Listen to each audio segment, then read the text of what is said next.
Hey, what's up, everybody? Brian Simmons here with eXp Realty, and I wanted to create a little video for you, as promised, about what is actually going on out there in the market today. And so there's a lot of buzz in the air about maybe things are changing, or maybe the market conditions are shifting, or whatever the case may be. People are seeing that some listings are hitting the market and they aren't selling in 3 hours with 23 offers and 40% above asking price, and so they're like, wow, things must be changing. And there's some evidence of that, and we'll kind of talk about that. We're also seeing some price reductions, and we're seeing some headlines in the news about inflation and mortgage forbearance, and that program ending, and how prices can't go up any further, and just all these things, on and on and on. So what I would like to do is actually take a real look at what's going on, what the data says, and that's what I've done. And so I'm going to tell you a little bit about what that shows, and then also just kind of what my experience is like in the actual real world, representing buyers and sellers on a daily basis. And so on that side of things, what I'm kind of seeing on the streets, you could say, is basically in today's market, um, good priced listings are still selling fast, and for top dollar. You may not get, like I said, 15 offers in 15 minutes, but you are likely to get, if you've priced it appropriately, a couple offers within a week, which is still amazing. That's still a great market for a seller to get a couple offers in a week is not a bad thing at all. So is it different than what we saw a few months ago? Sure, but things were different then in terms of the level of inventory and those sorts of things. So that's kind of what we're seeing on the selling side, is that not as many just outlandish, crazy offers coming in, and creating these big bidding wars. Still seeing that to some degree, but not as frequently as we were. And on the other side of the coin, we're also not seeing low balls. At least I'm not. I haven't seen any low ball offers fly in on properties, and so it's not that it's going there either. It's just we're not seeing that crazy bidding war as frequently. So anyways, that's something to be aware of. The good news with that, though, is as a buyer, where because the inventory levels have picked up a little bit, and we'll talk about those numbers in a second. But what we're actually able to do is find a home, and have a decent shot at getting it if you're you know realistic about what the prices are these days. So anyways, my to summarize that, I would say, is now a good time to shoot for the moon on your price as a seller? Probably not. But is now the time to try to lowball and get a crazy deal as a buyer? Probably not. Most things are selling kind of right around asking price, and still relatively quickly. So those are kind of the my experience in the market right now type analysis. So if we look at the actual data, what is the market data showing right now? What I did to, I'll just set the stage a little bit for that, is what I did is I looked at all the data from January to now. It's August 2nd, um, and just to see where we're at. And so what it showed me was that basically, in January there were more transactions closing than there were new listings hitting the market. Um, and that's kind of an obvious statement, because that's why inventory levels got as low as they got, because we were selling more than what was coming on the market. And so we got to a point where in February, there were under 300 homes between Jackson and Josephine counties on the market. And so that was super super low, lowest we've seen in as long as I can know of. But anyways, so back then, we were averaging around 80 closed deals a week in January. And in most recently, May, June, and July, we've been averaging about 115 closed deals per week. So there's more deals closing now than there were back then.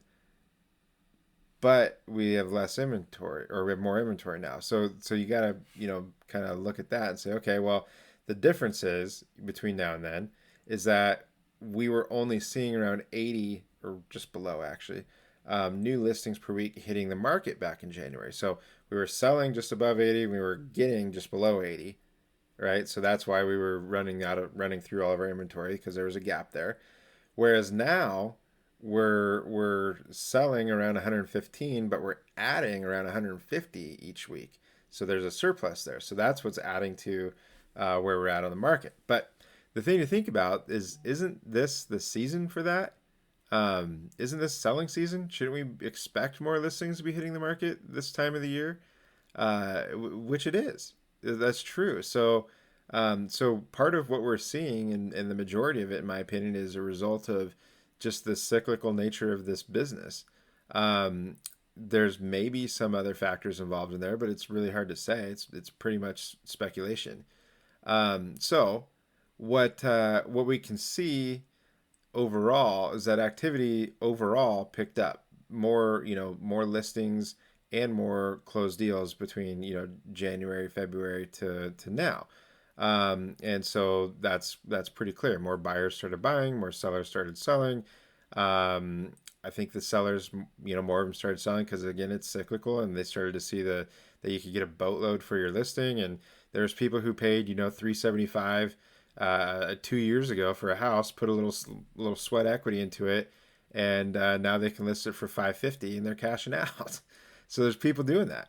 Um, and so, anyways, like what I think is, important to just keep in mind is that inventory generally does pick up in the spring and the early summer, and then it sort of tapers off as we get into late summer and into the fall. So what I would predict is going to happen, and I'll go out on a limb here and actually give some numbers of what I think we'll see, and what I believe we're going to see is I think we're pretty close to the peak of inventory right now, and pretty close. We're right around the 650 range, maybe a little more than that right now. But I would be surprised if we surpass 800. I mean, we might get into the 750s as we kind of taper down and start like coming down towards the fall. But if we get over 800 homes on the market, I'll be surprised if that happens within the next few months. I believe we'll see, the listing activity slow back down in August and September, which it does historically. Again, it's cyclical. And I think that inventory number will start to creep back down too, as more buyers continue to take advantage of low rates and all the things that have led to the demand that we have right now currently. So that nothing has changed in that regard to change that demand. We've seen supply change, so just keep all that in mind, right? So I think we'll probably see September. Things kind of start to dip back down in terms of inventory. I could see us getting back into the 600 range, maybe even lower through the winter. And then it could jump up quite a bit as we get into next spring. So if we end up with, so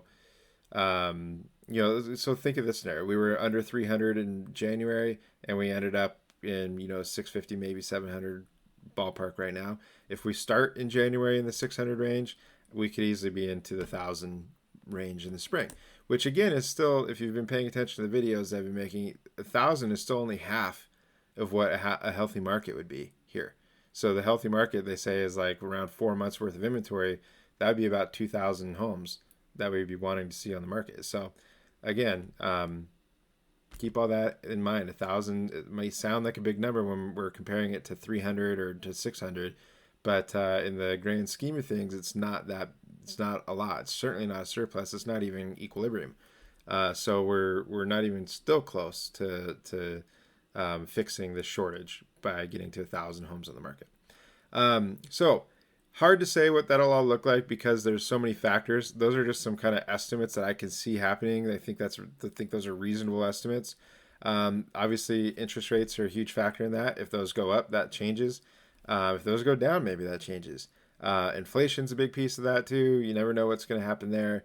And just the overall economy, like what happens with the economy, what the government does in terms of the mortgage forbearance and these various programs that are being rolled out and starting and ending, and all those things are factors, of course, but we'll see what happens.